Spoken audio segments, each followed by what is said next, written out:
Hi guys, welcome back to my channel. Thank you for joining me again. If you're new here, hi, I'm Gracie.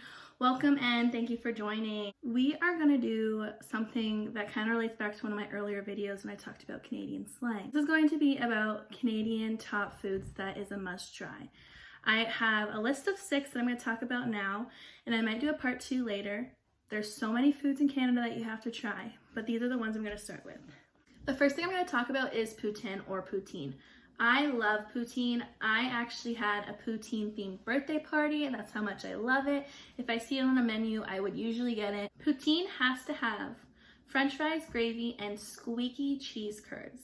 They have to be squeaky and they have to almost have like a rubbery texture. Not taste like rubber, but it has to have the consistency that kind of like is like you can hear it squeak in your teeth. It can be a meal on its own or a side dish. The next thing we're going to talk about is Pimell bacon. Known as Canadian bacon pretty much everywhere else. It's a wet cured meat that's rolled in cornmeal. It used to be rolled in peas, that's why it's called Pimell. It's a really good breakfast meat, and also it's a good meat to put on a sandwich.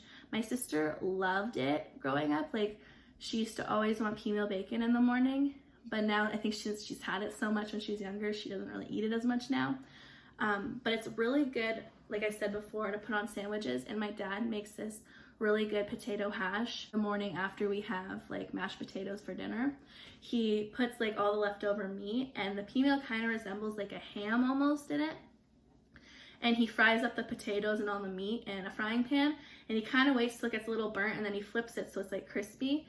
It's so freaking good. Like, I feel like my dad's potato hash should be like a most popular dish in Canada because I think everyone should try it. It sounds super easy, but I've tried to make it here at my mom's, and it's not the same when my dad does it, and I'm waiting to accomplish it. Like, I need to accomplish it. The next thing I'm going to talk about is called a beaver tail.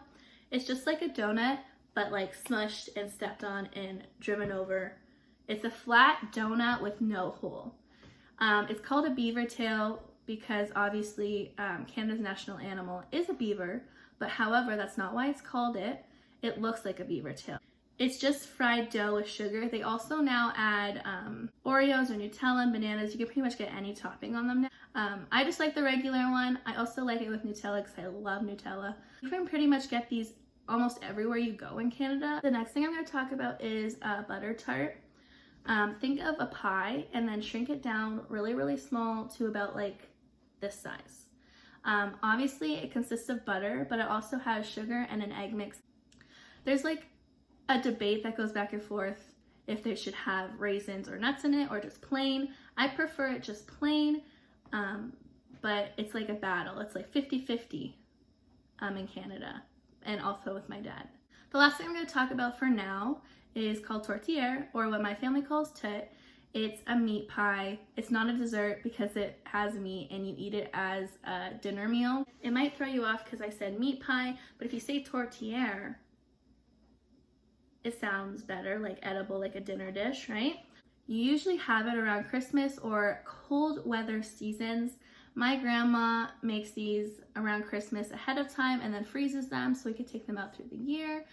I also put ketchup on mine, and Dad put chili sauce on his, and I think my sister eats hers plain. So you guys should try that too, and if you have, tell me what you guys put on it, because I know a lot of people put different toppings on their tortilla. I've heard someone put berry sauce on it. I stick with the ketchup because I love ketchup, but yeah. Okay guys, those were 6 of the foods I think you should try in Canada, or if you have, eat again because they're good. I will have a part 2 of this because there's so many foods that need to be tried in Canada. If you have any foods that I should put in the next video, let me know because I'd love to add them and hear from you guys. Thanks for watching. Bye.